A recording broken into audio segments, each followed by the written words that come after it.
Hello everyone, আসসালামু আলাইকুম। আপনারা কেমন আছেন সবাই? আমরা সবাই আলহামদুলিল্লাহ আল্লাহর রহমতে ভালো আছি। আজকে সকালবেলায় আমি আমার বিয়ের অ্যালবামটা খুলতে গিয়ে এই যে কতগুলো ছবি পেলাম আর কি। ছোটো আমার বাচ্চা, এটা আমার বড় ছেলের। মানে একটা একটু ভুল হয়েছে, আপনারা একটু ক্ষমা সুন্দর দৃষ্টিতে দেখবেন।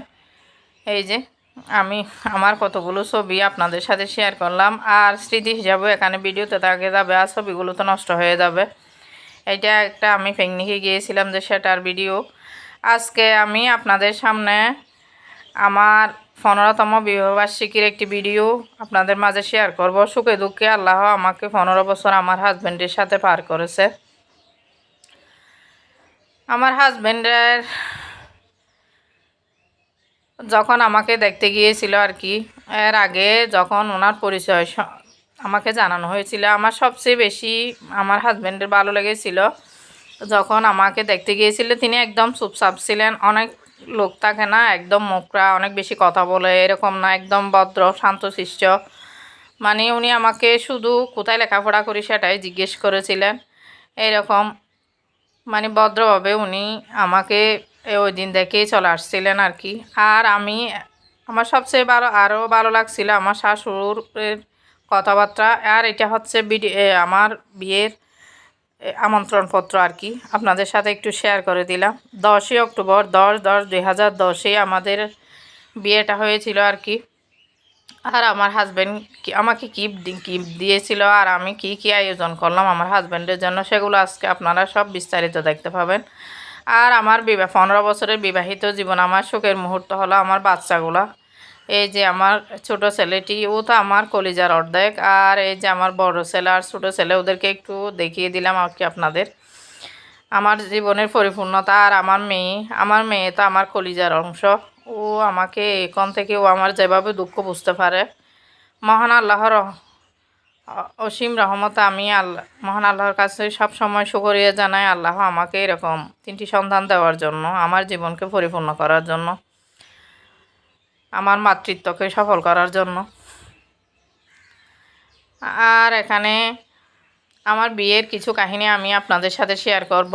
এরপর আমার হাজব্যান্ডের একটা জিনিস আমাকে খুব হাসিয়েছিল আর কি। আমার মা যখন আমার কাছ থেকে মানে মতামত চাচ্ছিল আর কি, আমার মা হচ্ছে আমার সবচেয়ে বেস্ট ফ্রেন্ড বলতে গেলে। আমার মায়ের কাছেই আমরা মাকে বইও পেতাম, আবার মা আমাদেরকে অনেক বেশি আদরও করতো। সব দিক দিয়ে মানে জীবনটা কিভাবে পরিচালনা করতে হবে সেই দিক নির্দেশনাগুলো আমরা আমার মায়ের কাছ থেকে পেয়েছি। তো যখন বলছিল এরকম আর কি, আমার হাজব্যান্ড টিচার, সরকারি হাই স্কুলের টিচার এরকম বলছিল, আর নামটা বলছিল নূর মোহাম্মদ। ওই নামটা শুনে আমি একদম হেসে ফেলেছিলাম আর কি। মানে কেমন যেন সেকেলে সেকেলে ধরনের নাম আর কি।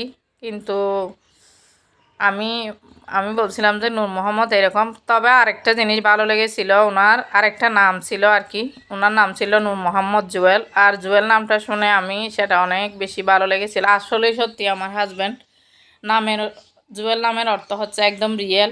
আমার হাজব্যান্ডও ঠিক রিয়েল। ওনার সরলতা আমাকে সব সময় মুগ্ধ করে। আমার প্রতি ওনার সম্মানবোধ, আন্তরিকতা, ভালোবাসা। আজকে আমি আমার হাজব্যান্ডের সব প্রিয় রান্নাগুলো করেছি আর কি। আমার হাজব্যান্ড দেশি মুরগি খেতে অনেক বেশি পছন্দ করে, জন্য দেশি মুরগি আর চিংড়ি মাছ বোনা করেছিলাম। আপনারা যদি চান রেসিপিগুলো আমি শেয়ার করব। আর আমার হাজব্যান্ড রসমালাই খেতে, আমার হাতের বানানো রসমালাই খেতে অনেক বেশি পছন্দ করে। আর আমি যেহেতু চাকরিজীবী সব সময় পাই না, তবুও আমাদের এবারের বার্ষিকীটা শুক্রবার পড়ে গিয়েছিল আর কি। তাই আমি মোটামুটি যতটুকু পারি ওনার পছন্দ মতো আয়োজন করেছিলাম আর কি। আপনারা যদি চান আমি একদম দোকানের মতো পারফেক্ট রসমালাই তৈরি করেছিলাম, সেটা আমি পরবর্তীতে শেয়ার করব। আপনারা যদি মানে এই রেসিপিগুলো জানতে চান তাহলে আমাকে কমেন্টে জানাবেন। আর এরপর তো আমার বিয়েটা মানে আমার হাজব্যান্ড মানে 1 সপ্তাহের মধ্যে আমার আগদটা হয়ে যায় আর কি। এরপর আমার পরীক্ষা চলে। আমার তখন অনার্সের পরীক্ষা ছিল বিয়ের। তখন আমার মেয়ের 28 তারিখ আমার আগদ হয়েছিল আর কি। এরপর আমি যেহেতু পরীক্ষা দেব সেজন্য আমাকে উঠিয়ে নিয়ে যায় নাই আর কি। প্রায় 5 মাস পর অক্টোবরের 10/10/2010 সালে আমাদের বিয়ে হয়। বিয়ে হওয়ার মহান আল্লাহর কাছে সব সময় কৃতজ্ঞতা জানাই। আমি হয়তো জীবনে কোনো ভালো কাজ করেছিলাম, না হলে আমার হাজব্যান্ডের মতো এরকম ভালো মানুষের সাথে আমার বিয়ে হতো না। আর আমি সব সময় বিশ্বাস করি আমি যদি সব ভালো আমি আমার জীবনটা যদি সুন্দরভাবে সরলভাবে পরিচালনা করি, সুন্দরভাবে আমি যদি সব সময় মানুষের ক্ষতি না করে জীবনটা পরিচালনা করি, তাহলে আমার জীবনের সাথেও কোনো ক্ষতিকর কিছু হবে না, সেটা আমি মনে করি। তখন থেকে আমি যেমন ছিলাম এখনও তেমন আছি। আমি আমার সব সময় আমার জীবনে আমার মায়ের এবং আমার বাবার আদর্শকে অনুসরণ করি। আমার বাবা একজন সৎ মানুষ ছিলেন। আমার বাবা তো মারা গিয়েছেন। আর আমার মা হচ্ছে আমাদের সততার, পরিশ্রমের উজ্জ্বল দৃষ্টান্ত। আর এই যে এটা হচ্ছে আমার শাড়ি আর কি। আপনাদেরকে একটু দেখিয়ে দিলাম আমি যে শাড়িটা পরেছি আর যে গহনাগুলো পরেছি। একদম সাজিনি, আমি একদম নর্মালভাবে থাকতে পছন্দ করি। আর আমি এখন কি আর বলবো, আমি আজকে আমার হাজব্যান্ডকে একটু খুশি করার জন্য ও মানে ওর প্রিয় জিনিসগুলো রান্না করলে ও অনেক বেশি খুশি হয়। আর আমার সব কিছু আমার হাজব্যান্ডের কাছ থেকে আমার শখ বলেন, কোনো কিছু চাহিদা বলেন, আমি চাকরি করলেও আমার হাজব্যান্ডকে যখন বলি আমার এই জিনিসটা পছন্দ, আপনি আমাকে এই জিনিসটা কিনে দেন, ও কখনো মানে না করে না।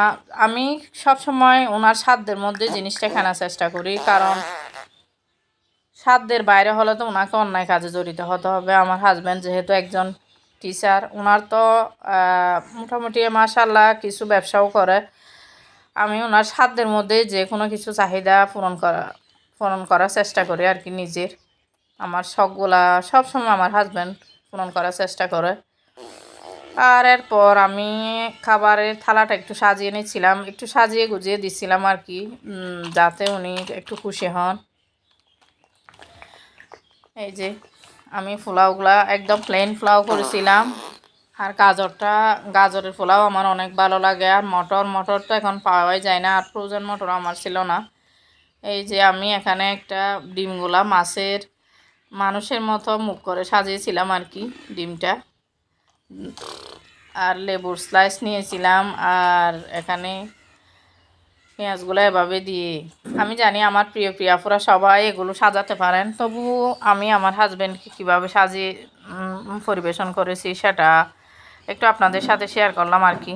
আমার সুন্দর মুহূর্তটা এখানে আমি যাতে ক্যামেরাবন্দি হয়ে থাকে, স্মৃতিটা আমি আল্লাহ যদি আমাকে আরও কয়েক বছর বাঁচিয়ে রাখেন, যতটা বাঁচিয়ে রাখেন তখন যারা দেখতে পারি সেজন্য।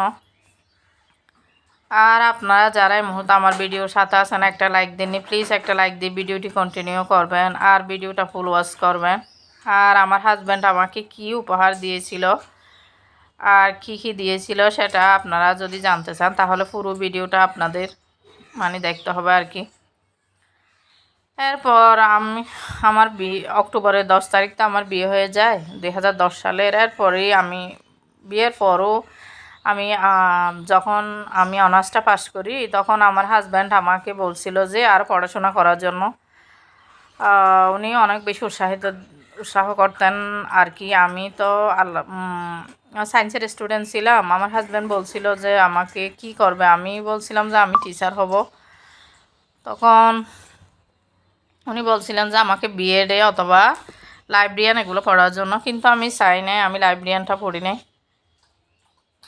এই যে আমি খাবারগুলো টেবিলে সাজিয়ে দিয়েছি আর কি। আর আমার বড় ছেলে আমাদের কিছু ছবি তুলে দিয়েছিল আর কি, সেগুলো একটু আপনাদের সাথে শেয়ার করলাম। তারপর আমি বলছিলাম যে আমি বিএড করবো। এরপর আমি বিএডে ভর্তি হয়ে গেছিলাম। সংসারের পাশাপাশি আমার মানে প্রথম ছেলেটা হয় আর কি।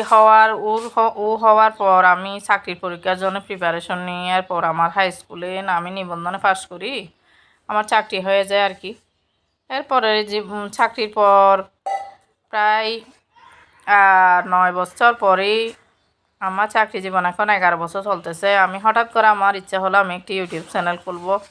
ইউটিউব চ্যানেল না করলে আমি আমার জীবনের অভিজ্ঞতাটা আপনাদের সাথে শেয়ার করতে পারতাম না। এরপর আমার হাজব্যান্ড আমার জন্য একটা আংটি নিয়েছিল, মানে এটা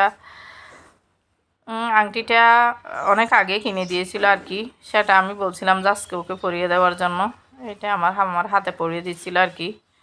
একদম অনেক বেশি লজ্জা পাচ্ছিল। একদম সহজ সরল বলতে গেলে আমার হাজব্যান্ড খুব কম কথা বলে, কিন্তু আমার সাথে কথা বলে, অন্যদের সাথেও কথা বলে, কিন্তু মোবাইল এখানে আমি ভিডিওতে কথা বলতে বললে উনি একদম লজ্জা পান আর কি। আজকে ওনার রিয়েল কথাগুলো আপনারা শুনতে পাবেন। আর এখানে কিছু যদি শব্দ আসে আপনারা সেটা একটু ইগনোর করবেন, যেহেতু আমি রিয়েল ভয়েসটা রেখেছি আর কি। আর এখানে আমার ছেলেও খাবার নিচ্ছিল, পছন্দের আমার ছেলেরাও এগুলো খেতে অনেক বেশি পছন্দ করে। পোলাও, রোস্ট, চিংড়ি মাছ। কেমন লাগছে আপনার আজকে আমাদের 15তম বিবাহবার্ষিকী? একদম লস। আর এই শার্টটা আমি ওনাকে কিনে দিয়েছিলাম আর কি। এর আগে তো আমি যখন আপনারা আমার যারা পুরাতন ভিউয়ার্স তারা তো দেখেছেন, এই যে আমি 2টা শার্ট কিনে দিয়েছিলাম আমার হাজব্যান্ডকে, আর ওনাকে একটা বেল্ট কিনে দিয়েছিলাম। সেটা আমি এক জোড়া জুতাও কিনে দিয়েছি, 2টা শার্ট কিনে দিয়েছি, একটা বেল্ট আর এক জোড়া জুতা, কিন্তু সেগুলো আমি ভিডিওতে দেখাতে ভুলে গেছি আর কি। আর এখানে আমি নিজেকে একটু শ্যুট করে নিয়েছিলাম, নিজে একদম সাধারণভাবে নর্মালভাবে আমি কোনো কিছু একটা গলায় চেনছিলাম আমি, আর কোনো কিছু মানে হঠাৎ করে রেডি হয়ে গেছিলাম আর কি, একটু নিজেকে রেডি করে নিয়েছিলাম আপনাদেরকে দেখানোর জন্য। আর এটা হচ্ছে আমার বিয়ের 4র্থ শাড়ি আর কি। হঠাৎ করে আজকে বিয়ের আজকে পড়লাম আর কি। আর এইটা হচ্ছে আমাদের এক ফ্ল্যাটের পাশের ফ্ল্যাটের বিড়াল, সেটা একটু আমি আপনাদের সাথে শেয়ার করে দিলাম। অনেক কিউট দেখতে লাগছিল আর কি। আমার মেয়ে যখন আমি আমার হাজব্যান্ডকে কেটে দিচ্ছিলাম আর কি, বলছিল যে ও বিড়ালটা একটু শ্যুট করে নেবে, সেজন্য আমি একটু শ্যুট করে দিলাম। আর এগুলো হচ্ছে আমাদের ছবি, আমরা 3 বোন, ছোটো 3 বোনের ছবি। আর এগুলো একটু আপনাদের দেখে দিলাম। এগুলো ছবিগুলো নষ্ট হয়ে যাচ্ছে, তাই যাতে ভবিষ্যতে কোনো একদিন দেখতে পারি চাই আমি একটু করে নিলাম। আর শাড়িটা একটু আপনাদের দেখিয়ে দিচ্ছে আর কি। এরকম শাড়িগুলো এখন দেখা যায় না। এইটা প্রায় এই ডিজাইনগুলো আর কি অনেক সুন্দর, অনেক কিউট। আর আমার হাজব্যান্ড আমাকে, আমার হাজব্যান্ড না, একজন আমাকে গিফট করেছিল, আমি সেটা বলবো না। গিফট বলতে আমার মায়ের বাড়ি থেকে আর কি। আর এটা একটা লকেট, এটা আমি আমার মেয়ের জন্য কিনেছিলাম। আমি কিনেছি আর কি, আমার মেয়ে তো এখন গয়না পড়ে না, নিজেকে নিজে গিফট দিলাম আর কি। মাঝে মধ্যে নিজেকেই একটু প্যাম্পার করতে হয়, নিজেকে ভালোবাসতে হয় আর কি। আর আমার হাজব্যান্ড আমাকে এক জোড়া এই যে নুপুর কিনে দিয়েছে আর কি, আমার শখ আর কি। আর নুপুরটা বলতে গেলে এটার একটা কাহিনী আছে। এটা আমার দাদি শাশুড়ি, মানে আমি আমার শাশুড় বাড়িতে 2টা আমি রূপার পয়সা পেয়েছিলাম, সেটা বানাতে দিয়েছি আর কি। আর গলার লকেট এটা আমার হাজব্যান্ড আমাকে কিনে দিয়েছিল অনেক দিন আগে। বলতে গেলে এটা বিবাহবার্ষিকীর গিফট আর কি। প্রতি বছর আমি ওনার কাছ থেকে একটা গোল্ডের জিনিস মানে বলি আর কি, আমি আজকে এটা নেব এরকম। এবার তো স্বর্ণের অনেক বেশি দাম। আর আমি নুপুরটা একটু আপনাদের দেখিয়ে দিচ্ছি। আর আমি ফাইও পড়ো আপনাদেরকে একটু দেখালাম। এই যে নুপুরটা আমার অনেক বেশি পছন্দ, আমার ফেভারিট। আমি ভিডিওর একদম শেষ পর্যায়ে চলে এসেছি। আপনারা সবাই আমাদের জন্য দোয়া করবেন, আমি যেন আমার হাজব্যান্ডের সাথে আরও অনেক বছর একসাথে থাকতে পারি। আসসালামু আলাইকুম।